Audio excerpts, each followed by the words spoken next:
podcast.fr. L'interview de podcast.fr. Bonjour, c'est Claire de podcast.fr. Chaque semaine, je décortique les secrets des podcasts qui marchent. Aujourd'hui, encore une histoire avec Céline Kallmann. Bonjour Céline. Bonjour Claire, bonjour à tous. Tu es la co-créatrice du podcast Encore une histoire, aux côtés de ton conjoint, Benjamin Muller, qui le produit, et aussi d'Alexandre Ferreira, qui le réalise. Encore une histoire, c'est le premier podcast d'histoire pour enfants. C'est le plus écouté dans le monde francophone et c'est le 5e podcast français le plus écouté selon les statistiques de l'ACPM. C'est un podcast qui cumule depuis sa création en 2019 50 millions d'écoutes et 450 épisodes. Ça donne un peu le tournis. Plus, ok. Ça donne le tournis déjà ces chiffres, donc c'est déjà vraiment énorme. Et sur ton podcast, on peut entendre des histoires que vous avez créées, écrites de toutes pièces, toi et tes coéquipiers, et aussi des histoires qui ont été inspirées des grands classiques, notamment Les Malheurs de Sophie, Les Aventures de Tom Sawyer, déclinées en plusieurs épisodes.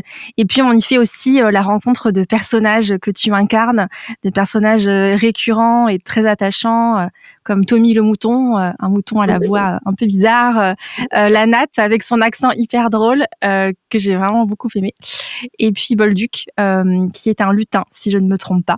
Tout à fait, c'est le lutin en chef du Père Noël. Ok, voilà. Pour commencer cette interview, j'aimerais bien te demander de revenir au tout début du podcast. Comment est-ce que ça a commencé, toute cette aventure, et qu'est-ce qui t'a amené à créer ce podcast avec ton conjoint ? Si je reviens au tout début, en fait, c'est l'histoire d'un échec que j'ai vécu comme tel au départ, et puis en fait, heureusement qu'il y a eu cet échec. C'est-à-dire que quand j'ai eu des enfants, j'ai tout de suite raconté des histoires à mes enfants tous les jours, tous les soirs. C'est une tradition et c'est un besoin même et une envie des deux côtés. Et puis un jour, je me dis, j'adore quand même raconter des histoires, donc je le ferais bien pour plus d'enfants. Et donc, j'ai l'idée d'envoyer un petit mail à une boîte à histoires pour leur proposer mes services. Sauf que je suis pas comédienne, je suis journaliste. Donc bon, j'ai pas vraiment le profil recherché. D'ailleurs, ils me répondent gentiment qu'ils ne cherchent personne et que merci beaucoup pour l'intérêt, etc. Et donc, je me dis, ça me saoule. Ils veulent pas de moi, c'est pas grave, je vais le faire toute seule. Et donc, j'en parle à Benjamin, à Alexandre Ferreira, qui donc est réalisateur radio à la base. Il travaille à RTL. Et je leur dis, venez, on fait un podcast pour enfants. Je raconte des histoires, on met ça en musique avec des sons, on rend ça sexy et attractif. Et puis on verra bien ce que ça donne. Et en fait, on a commencé comme ça en partant de livres qui existaient déjà, des livres de la littérature jeunesse. Le tout premier, c'était Aspergus et moi, le premier livre chez Sarbacane. Okay. Et voilà, c'est comme ça qu'est née Encore une histoire pour la jeunesse du tout début. Ok, donc vous mettez ce premier épisode sur les plateformes, ouais. Et ensuite, qu'est-ce qui se passe du coup ? Ça donne quoi au niveau des écoutes ? Est-ce que du coup vous mettez à en publier très régulièrement dès le début ? Comment ça se développe ? En fait, on s'est dit que si on voulait que ça marche, il fallait qu'on soit régulier, comme une série Netflix ou une série tout court d'ailleurs qu'on va regarder. Et avant, on devait attendre, avant les plateformes, on devait attendre chaque semaine pour avoir la suite de la série à la télévision. Et là, on s'est dit, il faut qu'on soit régulier. Il faut qu'il y en ait au moins une histoire par semaine. Et donc, on a commencé comme ça à demander aux maisons d'édition si elles étaient d'accord pour que on raconte leurs histoires. Et au début, ça a fonctionné comme ça. Et puis les écoutes, ça a pris assez rapidement. On sait pas trop pourquoi, mais ça a pris assez rapidement. Donc ça nous encourageait dans dans l'idée de continuer vraiment à produire. Et puis un jour, une maison d'édition nous dit bah ok, mais il va falloir payer en fait. Ce qu'on faisait pas au tout début, pour être totalement transparent, ils nous accordaient finalement le droit de lire cette histoire. Et puis bah on n'avait pas de budget, donc on s'est dit ok, non, bah non, et on a commencé à écrire. Et c'est comme ça aussi à aucun moment on s'est dit on sait écrire des histoires. Moi je sais les raconter, mais les écrire, et puis en fait, on a commencé à écrire et puis on a pris goût à l'écriture, et maintenant, bah, on écrit tout le temps. Et qu'est-ce qui vous inspire dans l'écriture? Parce que c'est quand même c'est une activité qui est très différente de celle, enfin, je veux dire, dans le journalisme, il y a effectivement une partie écriture, mais là, c'est plus de la créativité, et puis c'est pour un public très spécifique. Où est-ce que vous allez chercher l'inspiration auprès de vos enfants, peut-être? C'est ça, on va chercher l'inspiration chez nos enfants, dans notre enfance, j'ai envie de dire. Moi, je sais que quand j'écris, j'essaye de me remémorer des moments de mon enfance, et c'est pas facile de se souvenir de son enfance si on n'a pas écrit un journal intime ou quoi, d'aller chercher des bêtises qu'on faisait, ou aller chercher les souvenirs qui sont lointains, parce que je suis plus toute jeune. Et voilà, on va aller chercher là les souvenirs. Et c'est vrai qu'avec nos enfants, bah, c'est une inspiration de tous les jours. Nos enfants, les enfants de nos copains, l'enfance en général, en fait. Et est-ce que toi, tu t'es un peu révélée ou découverte aussi en tant qu'actrice, en tant qu'interprète? Parce qu'il y a quand même des voix qui sont assez extraordinaires, notamment la voix de Nat, avec tout cet accent un peu franc-comtois et tout, enfin, Ouais. qui, en fait, on te reconnaît à peine. Quand j'étais au collège-lycée, j'ai toujours fait option théâtre. J'avais dit à mes parents, de toute façon, quand je serai grande, je serai comédienne. Ce à quoi mes parents avaient répondu, fais d'abord un vrai métier. Donc j'avais besoin de leur soutien sur la partie actrice, que j'ai pas eu étant plus jeune, et peut-être tant mieux, parce que du coup j'ai fait un autre métier que j'adore et dont je peux pas me passer non plus, le journalisme. Mais du coup, il y avait cette petite musique qui remonte à l'enfance, qui était encore en moi. Et j'ai toujours fait des voix, j'ai toujours raconté des histoires, j'ai toujours fait ça, ce que mes parents me racontent. Et ce qui est assez marrant, c'est que les personnages, par exemple la Nat, qui est un personnage qui est une boulangère qui vient de Franche-Comté, c'est là où j'ai grandi. Moi, j'ai grandi à Besançon, et donc il y a cet accent franc-comtois qui est très très accentué comme ça. Bon bah ça, je m'inspire dans ce que j'ai connu étant plus jeune, hein. Et alors j'ai retrouvé, enfin c'est mon père qui m'a envoyé une vidéo de moi où je dois avoir 10 ans, et en fait j'ai l'accent franc-comtois. C'est-à-dire que petite, j'avais l'accent franc-comtois, je parlais comme ça. J'ai l'accent franc-comtois, je suis en train d'interviewer ma petite sœur, et en fait, je me suis rendu compte que la Nat, inconsciemment, c'était moi plus jeune. Alors, j'ai jamais été boulangère, mais il y a voilà. Et puis, je m'inspire aussi de mes amis qui sont restés en Franche-Comté. Je pense à ma meilleure amie Émilie. Et je sais pas, j'ai ça, voilà. Ma mère est suisse allemande, donc j'ai aussi grandi avec son accent. Qui est pour le coup la mère de Tommy le mouton, qui parlait comme ça. C'est l'accent suisse allemand. C'est-à-dire que ma mère, ça fait presque 50 ans qu'elle vit en France. Elle a toujours son accent. Voilà. Et donc, en fait, c'est pas calculé, en fait. C'est des choses qui viennent naturellement. C'est des personnages que je crée aussi, des caractères, plus que des voix, finalement. Et j'imagine qu'on doit te solliciter assez souvent pour faire ces personnages quand on te rencontre dans le cadre de spectacles. En vrai, c'est un peu gênant parce que j'aime pas montrer ma tête quand je fais les voix. Mais on en parlera peut-être plus tard. Mais je fais beaucoup de vocaux sur Instagram. On me demande beaucoup de faire de passer des petits messages. Par exemple, est-ce que Tommy le mouton peut dire à mon enfant d'arrêter la tétine? Donc, je fais des mini-histoires vocales comme ça, personnellement, à des auditeurs. Et ça, c'est un truc que j'adore faire. Ah, c'est génial. Ouais, parce que vous avez réussi à créer une vraie communauté en fait autour de ce podcast, avec un compte Instagram, avec un spectacle qui s'est développé aussi. Enfin, d'ailleurs, plusieurs spectacles, des livres. Il y a tout un univers qui s'est développé au fur et à mesure du temps. Comment est-ce que ça a pris forme? C'est vrai. En fait, tout s'est fait assez naturellement. Alors, il y a énormément de travail, hein. On va pas se mentir, on n'arrive pas, genre, je fais un podcast pour enfants, hop, du jour au lendemain. C'est du travail quotidien, c'est du bénévolat, plus que autre chose, au départ en tout cas. C'est travailler tout le temps, le matin, le midi, le soir, écrire, enregistrer, sachant que quand on a créé notre podcast, moi, je travaillais la nuit parce que je suis journaliste, donc je faisais la matinale, donc je me levais à 1h du matin. Et quand je rentrais vers 9-10 heures, parfois, il fallait que j'enregistre des histoires. Ou alors, quand je me réveillais de ma sieste, parce que je dormais en 2 temps, donc le matin, le soir, la nuit, enfin voilà, c'est du H24 dans la tête à se dire il faut produire, il faut produire.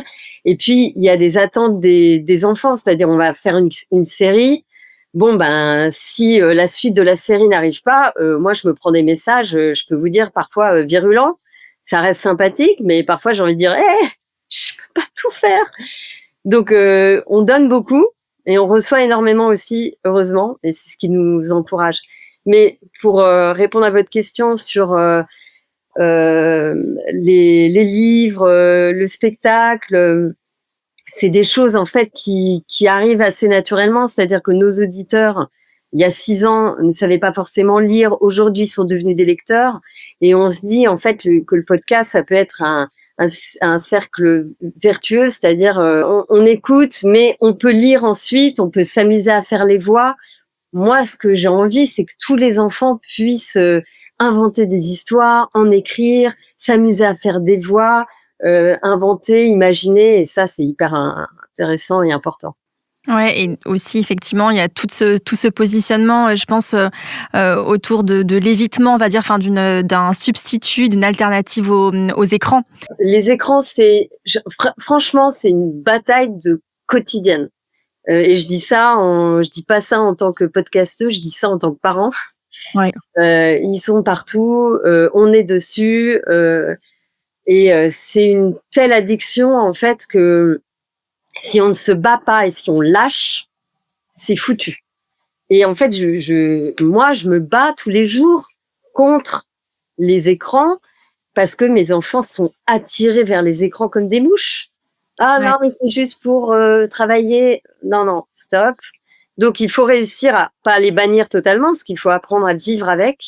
Mais voilà, je pense que le podcast, ça peut être une vraie alternative, que ce soit en voiture, que ce soit quand les enfants jouent à un jeu, font du coloriage, jouent avec des Playmobil, ils peuvent avoir écouté, voilà. Et alors par contre, le podcast ne remplace pas l'histoire du soir. Ça, je le dis souvent quand je rencontre des parents ou quoi, ou des enfants.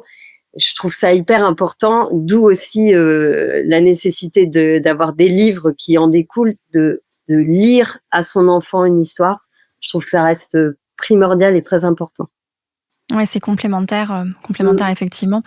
Le podcast, vous l'avez créé en 2019, il me semble, Oui. et au moment du confinement, il y a une explosion des écoutes qui forcément qui est liée aussi au contexte qui est favorable au podcast. Et il me semble que c'est à ce moment-là que vous avez une première proposition de partenariat d'une marque.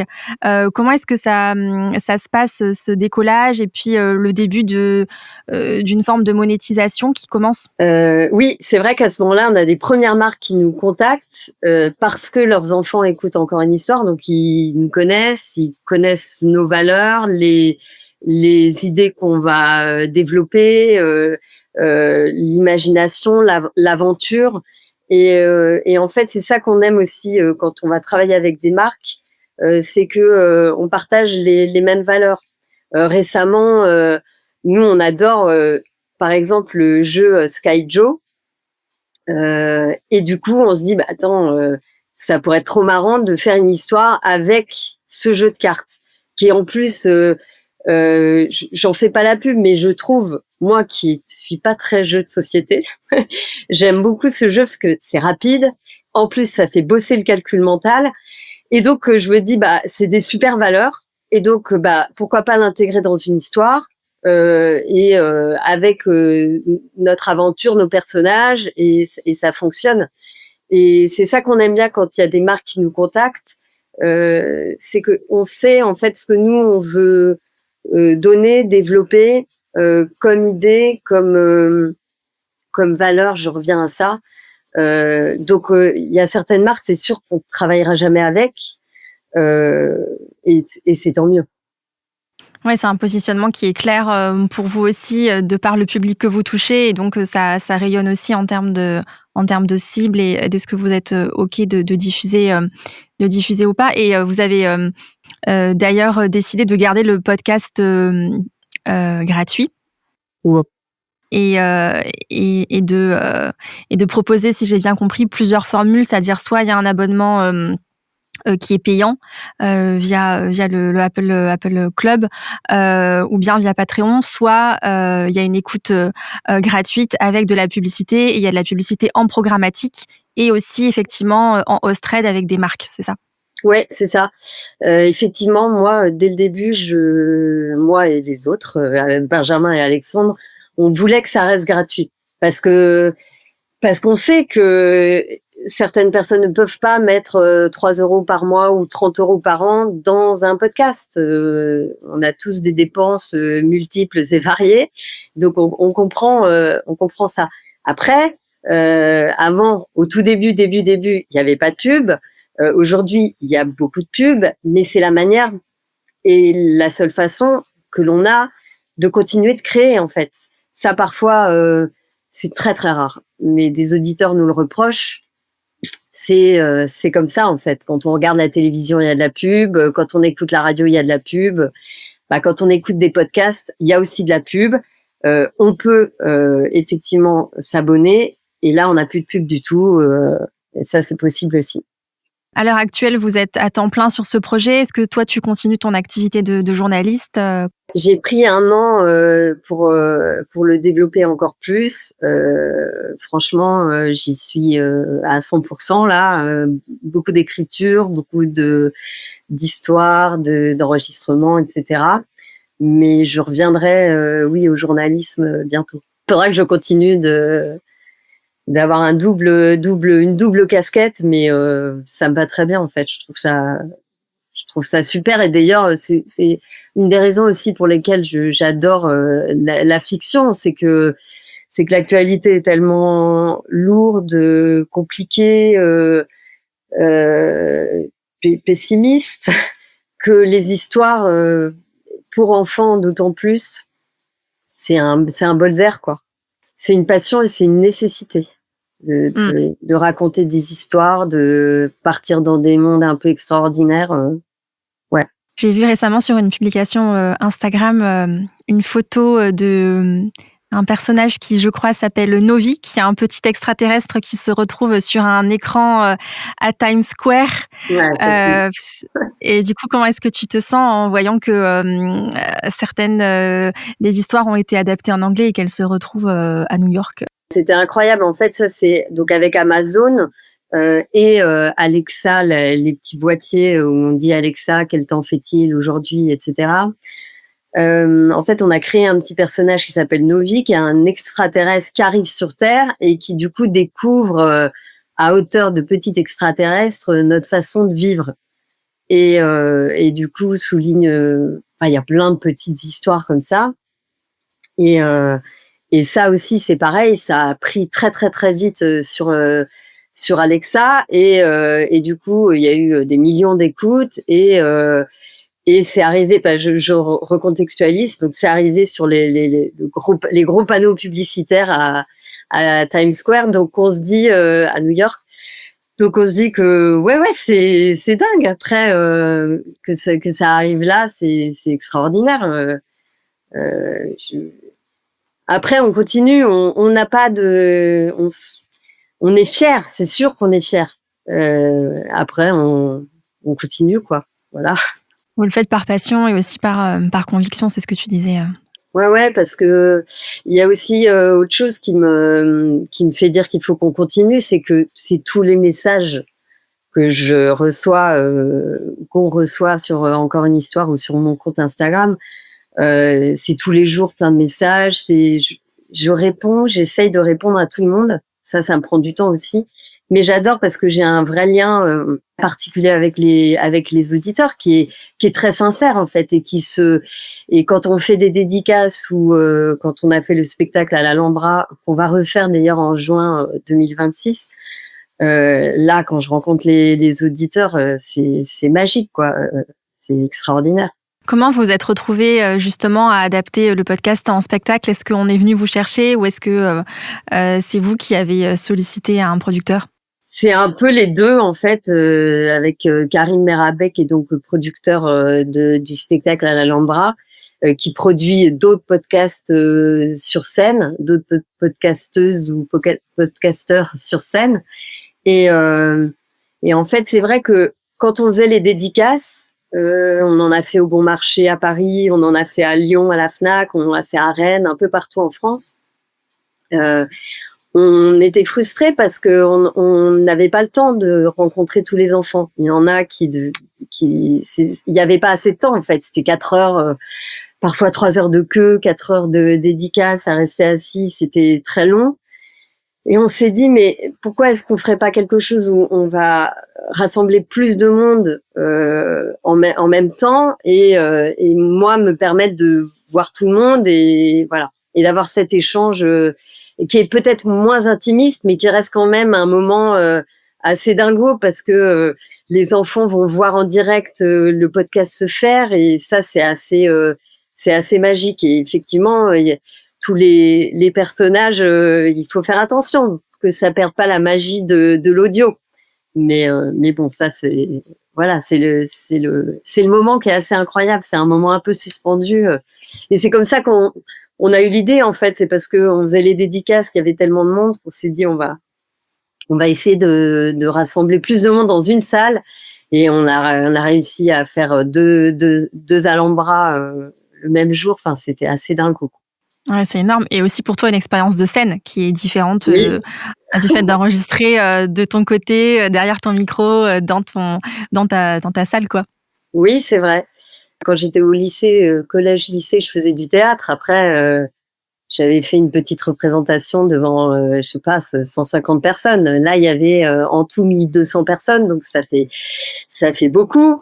Et puis surtout, les gens ont payé pour venir, donc il faut être à la hauteur des attentes. Je sais pas, j'essaye de rester moi-même et naturelle et je crois que ça, les enfants, ils adorent en fait.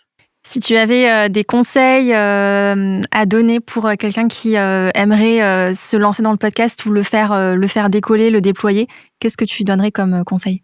Ben, ce qui est sûr, c'est qu'il faut être régulier. Donc si on veut un moment que le podcast décolle, soit avant de le lancer, on a enregistré 1000 épisodes, soit une fois qu'on le lance, il faut vraiment être dans la régularité, c'est-à-dire chaque semaine, à peu près au même moment, poster du contenu. Je pense aussi que il faut être très sincère dans ce qu'on va raconter.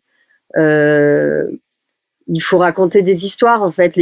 Je crois que les podcasts qui marchent le mieux, c'est ceux où des histoires sont racontées, qu'elles soient vraies, fictives. Voilà, faut être passionné en fait. Moi, je suis passionnée par ce que je fais et du coup, j'ai pas l'impression de bosser. Mais c'était pareil pour le journalisme.